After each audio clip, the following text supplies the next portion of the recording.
nossa intenção é a gente se preparar, né, como igreja, para esse momento tão especial que é a comemoração do nascimento de Jesus, que é o Natal.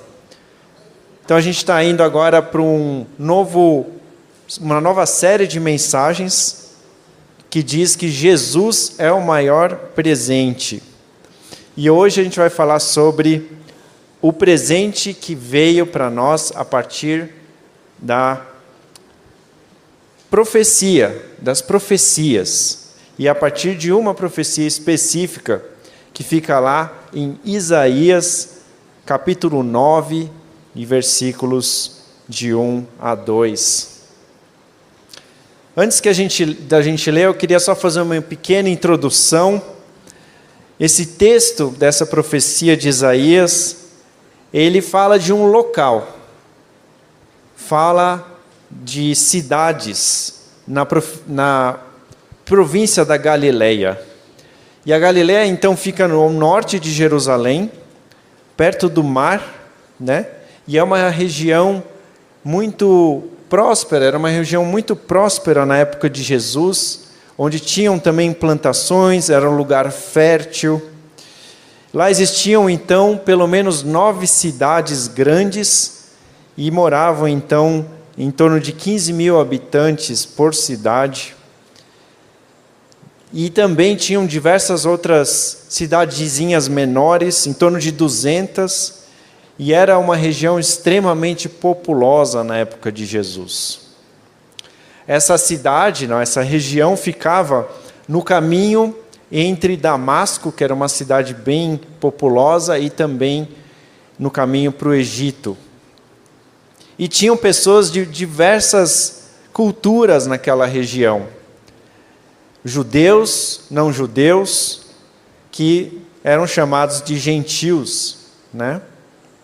E para o judeu que morava no sul do país, essa região do norte, então, era vista como uma região que estava com muita mistura, que tinha muita mistura de pessoas.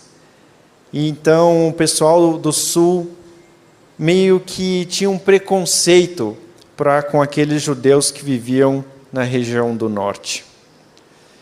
E por séculos, então, essa região da Galileia foi chamada de Galileia dos não-judeus, a Galileia dos gentios. Bom,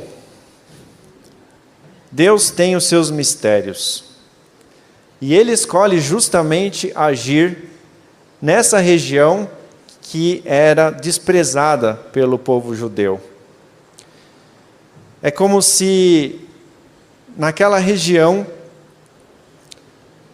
daquele lugar em que a gente mesmo nos esperasse que saísse alguma coisa, que acontecesse alguma coisa, Deus escolhe mostrar a sua glória, escolhe agir de uma forma surpreendente a partir desse local.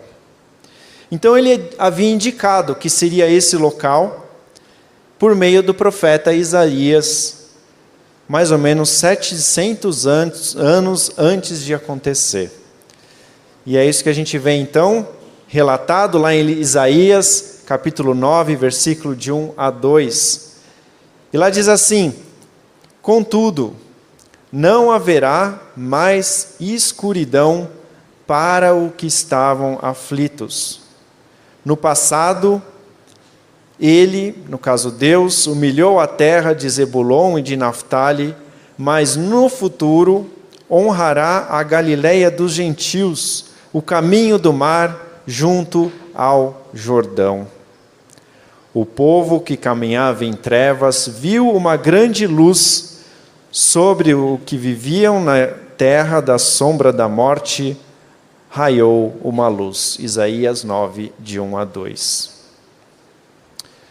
Talvez o momento em que Deus resolve agir, Deus resolve intervir, não fosse o momento esperado por todos. As pessoas que viviam na época de Jesus não achavam que aquela profecia iria se cumprir. A situação da Galileia na época de Jesus era delicada. não só na época de Jesus, também nos séculos anteriores a essa época. Igual eu falei, lá tinha uma mistura cultural, lá tinha uma mistura de religiões. E lá também foi um local que foi atacado por muitos impérios. Isaías relata justamente Naftali e outras cidades da região que tinham sido atacadas pelo rei Tiglat-Pileser da Assíria. As suas violentas tropas então invadiram Israel e capturaram essa região da Galileia. Isso foi por volta de 733 a.C. e está lá descrito em 1 Reis 15, 29. E essa situação foi humilhante, porque antes aquilo era um espaço do reino de Israel, mas foi tomado por um rei cujo nome, Tiglat-Pilese, significa minha confiança está no filho de Esarra.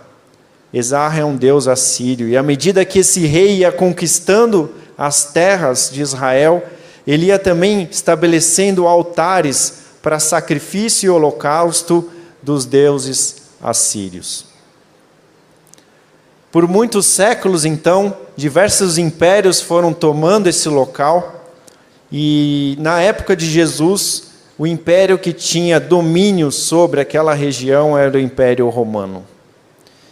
E no Novo Testamento, em Mateus capítulo 2, diz que o governador que dominava aquela região era Herodes o Grande. E ele foi também uma figura polêmica. Ele agia com extrema violência. Para vocês terem ideia, para que ele não perdesse o poder, ele inclusive mandou matar seus filhos e suas esposas. Foi ele também que determinou o extermínio de crianças recém-nascidas em Belém, quando ficou sabendo que sábios do Oriente tinham vindo lá de longe para visitar um bebê que iria nascer como rei, que a gente sabe que é o bebê Jesus. Então toda essa história de opressão, essa história difícil, essa história complicada da região da Galileia, nos é um exemplo. Nos é um exemplo da nossa própria história, da história da própria humanidade. A humanidade sofre e ainda sofre opressões de diversos tipos, de diversas formas. Mas a principal opressão que nós, como seres humanos, sofremos é a opressão da força do pecado e do mal. Lá no começo da Bíblia, o relato de Gênesis mostra a consequência de quando o ser humano cede a pressões desse tirano do pecado. A tentação de trocar o relacionamento com Deus por prazeres que profanam a Deus. Esse tirano do pecado está em todo lugar e sempre vem nos atacar com pressões culturais, com pressões religiosas, com pressões violentas, com pressões às vezes que são até sutis. E infelizmente, no início da humanidade, Adão e Eva cederam a essa pressão do pecado. Se deixaram tomar pela tentação de serem como Deus e, infelizmente, acabaram se submetendo à opressão. Foram expulsos e exilados do paraíso. Com isso, então, passaram a viver em uma terra maldita, que produzia espinhos e ervas daninhas. Isso está descrito em Gênesis 3,18. E o resultado dessa opressão, da morte, do pecado, foi justamente relatado em Gênesis 3,19. Com o suor do seu rosto você comerá o seu pão, até que volte à terra, visto que dela foi tirado, porque você é pó e a pó voltará. Então Adão e Eva, por terem cedido ao pecado, passaram a viver essa sombra, essa escuridão, essas trevas, que são justamente a morte. Do pó você veio e do pó voltará. E essa é a principal angústia que a gente tem como ser humano. A angústia da escuridão da morte, que foi causada pelo distanciamento nosso, pelo distanciamento de Adão e Eva, mas também por toda a humanidade, do distanciamento de Deus. E esse exemplo, então, da terra da Galileia, de Zebulon e Naftali, que são as cidades de lá, essa humilhação que o texto de Isaías 9, 1 e 2 representa. A terra da sombra da morte é justamente a terra que a gente vive hoje, não só na Galileia, mas o nosso planeta Terra. A boa notícia é que a profecia não terminava lá, não terminava aí. A profecia aponta para uma mudança desse estado de sombra e desse estado de escuridão. No meio da escuridão espiritual, a gente vê uma forte luz raiando. Mais de 700 anos se passam até que essa profecia lá da Galileia fosse completamente cumprida. E o relato deste cumprimento está lá em Mateus, capítulo 4, de 13 a 17. E fala justamente a respeito do ministério de Jesus, que foi justamente nessa região da Galileia. Lá em Mateus 4, 13 a 17, diz o seguinte: saindo de Nazaré, foi viver em Cafarnaum, que ficava junto ao mar da região de Zebulon e Naftali, para cumprir o que fora dito pelo profeta Isaías: terra de Zebulon e terra de Naftali, caminho do mar, além do Jordão, Galileia dos gentios. O povo que vivia nas trevas viu uma grande luz. Sobre os que viviam na terra da sombra da morte, raiou uma luz. Daí em diante, Jesus começou a pregar: arrependam-se, pois o reino dos céus está próximo. Mateus 4, de 13 a 17. Então é nessa terra, é nessa região, que Jesus então começa o ministério dele.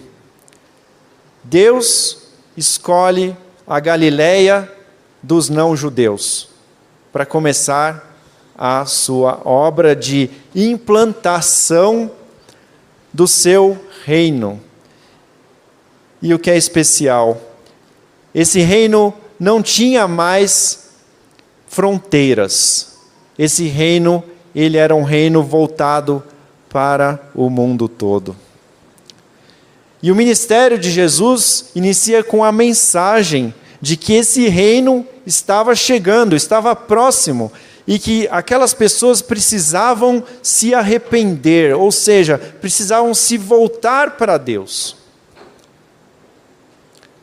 Então, em Isaías 9, nós temos uma profecia. Em Mateus 4, a gente vê o cumprimento daquilo que Deus tinha falado, da palavra de Deus. E as profecias, na época de Isaías e em todo o Antigo Testamento da Bíblia, é tido como a mais alta forma da revelação divina. Quando alguém começava a falar em nome de Deus, as pessoas da época, os judeus, eles precisavam estabelecer critérios. Quem era a pessoa que estava falando aquilo? Ele era um homem correto, justo, ele tinha uma boa reputação, tinha um bom testemunho, ele era fiel a Deus, ele incentivava a adoração ao Deus de Israel. E o que essa pessoa falava, o que esse profeta falava, realmente se cumpria ou não? E naquela época, quando não existia a Bíblia, as pessoas então precisavam dessa confirmação quando alguém fazia algum tipo de mensagem em nome de Deus. E esse foi o caso de Isaías, esse foi o caso de todos os profetas que escreveram livros e tiveram relatos no Antigo Testamento. E tinha uma situação, quando essa pessoa, esse profeta, falava alguma coisa que não acontecia, ele poderia ser até condenado à morte por apedrejamento. Então, as palavras ditas por uma pessoa no mundo antigo, elas eram muito mais levadas a sérios que nos dias de hoje. O fato, como eu falei, é que naquela época não existia Bíblia. O acesso aos pergaminhos da lei e a Torá judaica eram muito restritos. Por isso, quando alguém falava, essa palavra precisava ser reconhecida por todos. E como é que é hoje para nós? Hoje ainda podem existir profecias.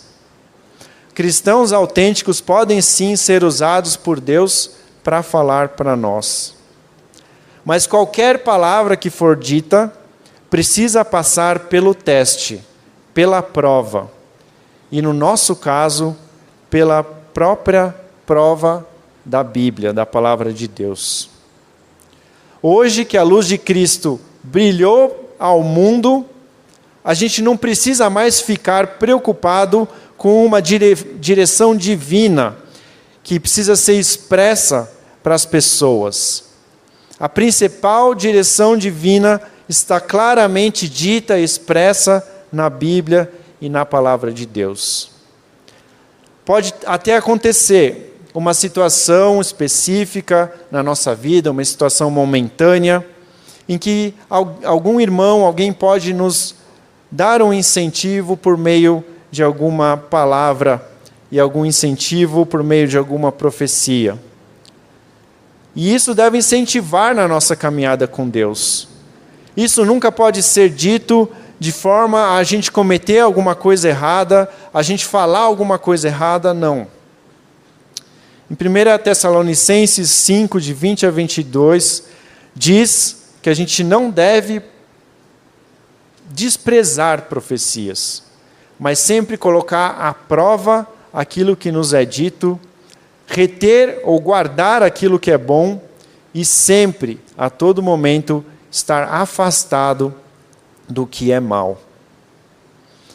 Palavras profetizadas por humanos, por pessoas nos dias de hoje, podem conter limitações, podem conter erros, podem ser um tanto obscuras, no sentido de não serem palavras da própria Bíblia. Então a melhor coisa que a gente pode fazer é sempre estar firmado, sempre olhar à luz das Escrituras, tudo aquilo que é dito, tudo aquilo que é falado, inclusive o que é pregado aqui na frente, né? A própria Bíblia contém profecias, igual a gente está estudando hoje. No nosso caso de hoje, é uma profecia que foi cumprida, mas a própria Bíblia tem profecias que ainda não foram cumpridas. Como dizia o teólogo John Stott, a nossa condição hoje da humanidade e como cristãos em Cristo Jesus é que a gente vive entre o já e o ainda não. Já significa que a gente já vivenciou, a gente já experimentou, a humanidade já teve a oportunidade de ver as principais profecias acontecendo.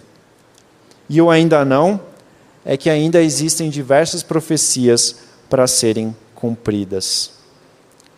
Então o nosso trecho de hoje, de Isaías 9, fala da profecia do já, que já aconteceu.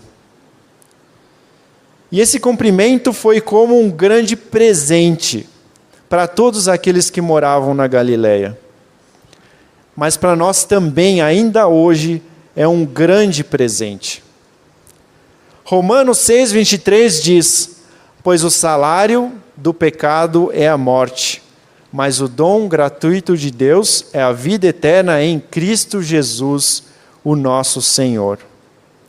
Então, o resultado do pecado, do afastamento de Deus, é a morte, é a escuridão, é o vale da sombra da morte. Mas o dom, o presente de Deus, o presente que Deus dá de graça, é a luz, é a vida eterna e é o reestabelecimento do nosso relacionamento com o próprio Deus.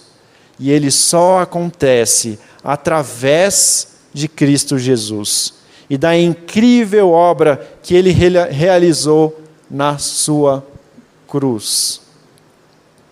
Na cruz, Jesus venceu a opressão do pecado. Jesus venceu a morte. E a partir do relacionamento com Jesus, a partir da nossa entrega a Jesus, a gente tem então a possibilidade de experimentar e de ver a luz brilhar de novo nas nossas vidas.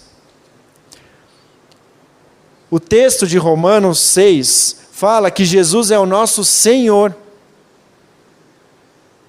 Quem aceita Jesus como seu mestre, como seu Senhor, como alguém que a gente presta conta, quem faz isso, recebe então esse presente de Deus e esse dom. Mas agora, vocês foram libertados do pecado e são escravos de Deus.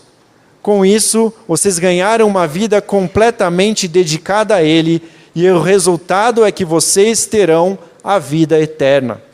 Isso está em Romanos 6:22, que é o versículo anterior ao que eu li agora. Então essa profecia da luz, essa profecia de Isaías 9, do fim da escuridão, foi anunciada pelo profeta.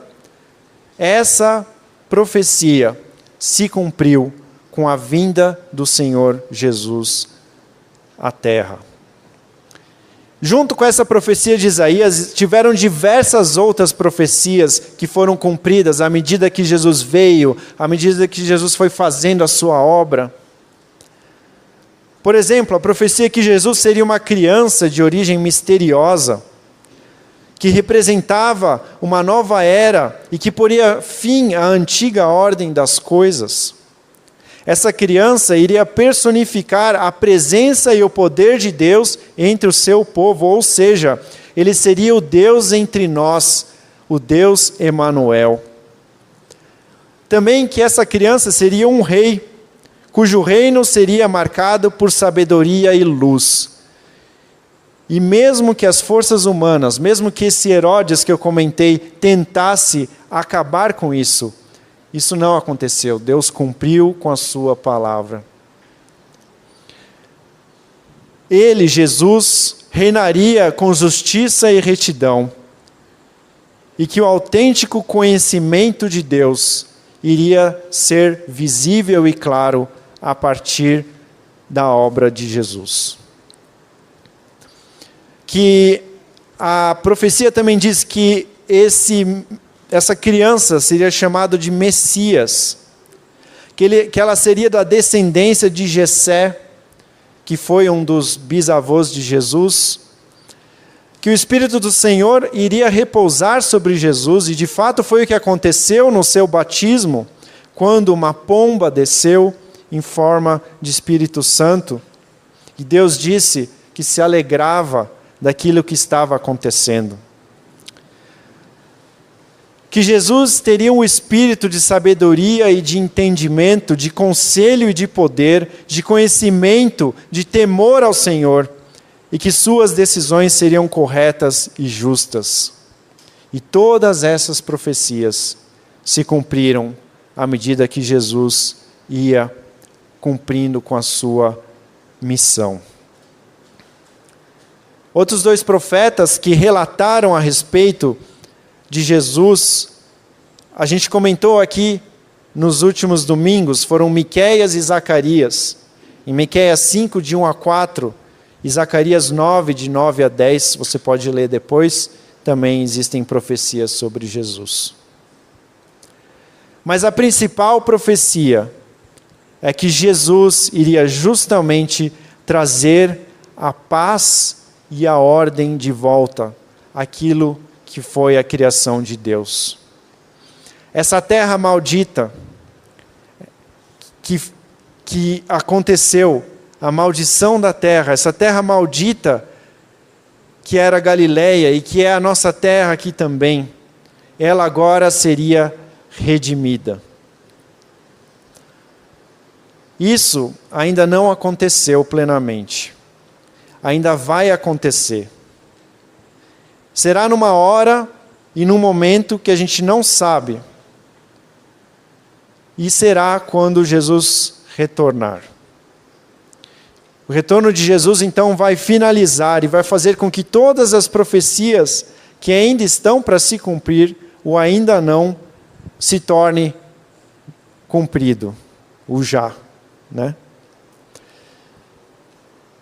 E então, quando Jesus voltar, a gente vai ter a remissão completa da nossa terra.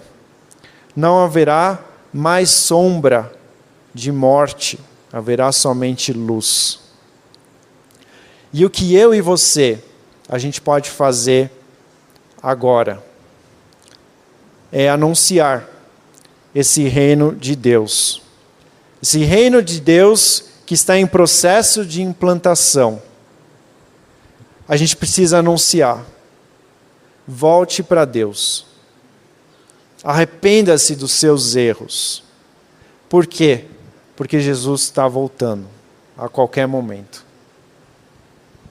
E hoje, justamente, é um dia de festa aqui na igreja. A gente viu 2 pessoas confessando publicamente, por meio do batismo, que elas então se arrependeram dos seus pecados. Que aceitaram viver uma vida como servos de Jesus. E com isso, aceitaram também receber esse dom gratuito, esse presente gratuito, que é a vida eterna em Cristo Jesus. E é assim que eu e você somos chamados também a vivermos. Somos chamados a permitir que o Senhor faça e realize em nós esse processo de remissão, de redenção da nossa vida. Esse processo de saída da escuridão, do pecado, de abandonar as trevas para a sua maravilhosa luz. Então, juntos, como comunidade, a gente então passa a ser raça eleita, sacerdócio real, povo escolhido, nação santa, que foi tirada das trevas para a sua maravilhosa luz. Com isso, a gente pode também refletir a luz de Cristo para aqueles lugares e para aquelas pessoas que precisam também conhecer e ver essa luz tão especial de Jesus. Eu e você somos chamados a continuamente experimentar e viver esse presente de Deus, que é a luz de Cristo Jesus, que foi profetizada por Isaías, a vida eterna em Cristo Jesus. Amém? Gostaria então de dar continuidade ao nosso momento aqui e fazer uma oração também. Vou pedir então que os irmãos que vão dar continuidade possam vir à frente. Enquanto isso, pedir para que quem puder possa ficar de pé para a gente fazer uma oração.